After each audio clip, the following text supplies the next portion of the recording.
found in the music, in the dress, in the clothing, in the bazaar. It's almost as if one were sensory hungry, and that the hunger somehow in suburbia was not met.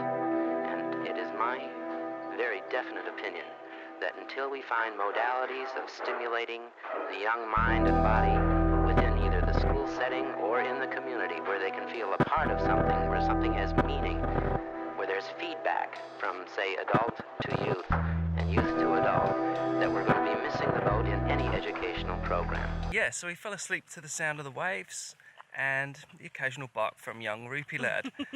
The neighbours were so much better this time, like a young crew, but really nice, friendly lot.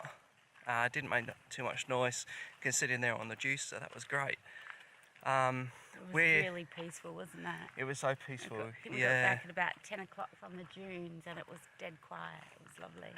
So I think my recommendation, although you look on Google and it says go down to the south side, we went to the north side, and in a way it was better because everyone had gone to the south side.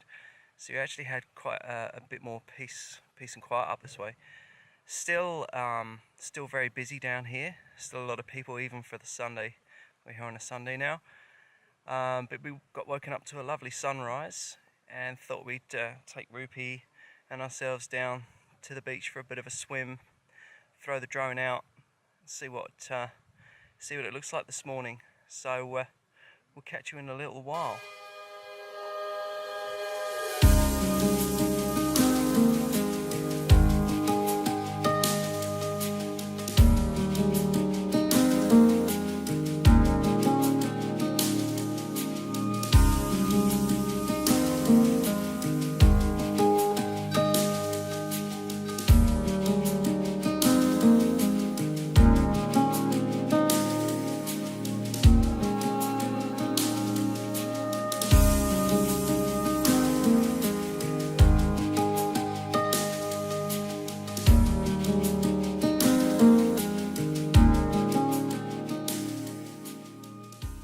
Hey, what's up? Here we are, day 2. We're at Jurien Bay, which is about 10 kilometres from Sandy Cape that we were camping at. It's really warm today, so we're having a well-earned cold cider at the Jurien Bay Hotel. Jurien Bay Hotel, yeah. It's bustling, thriving, as you can see. Busy beer garden. It's hard to get a seat in these fine establishments around here. We had a good morning, went down to the beach, which was lovely, nice and flat surf, really warm water, and then headed back to camp for bacon and eggs, standard, and baked beans. Heat got to Simon a little bit. I went a bit troppo. It got a bit too much for my little pommy skin, and despite factor 50, I am still burnt to a cinder. And you couldn't get out the heat, and I got a bit fed up, and what didn't help was that the sun had cooked the coffee handle that we were using, made it so hot that when I went to go and take it off, I thought it was boiling hot. I let go and we lost coffee everywhere, and that is a crime against humanity.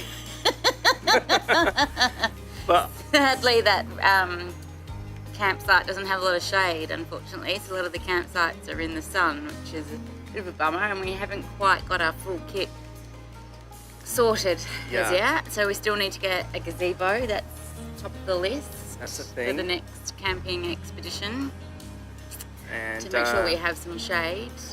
Thinking of getting one of those canopies that comes off the side of the cars. They seem to be all the rage for the slightly bigger ones, but what I think we would really do with one is, it's going to be quite important if you come to a place like this to have really good shade, at least just to get out, because you know, a car boot is pretty much what I was relegated to, just to have a little bit of time out. It got hot and I'm still feeling it now, but you know, we've got liquid medicine, so that's cooling us down. I think I've worked on my tan a little bit this weekend as well, so I'm pretty happy with that. So ready for New Zealand, watch out. I mean, you guys would have already seen probably quite a bit of the footage of what we've got here, because this is day 2. But yeah, God, it's just been really lovely here. Nice as a beach retreat.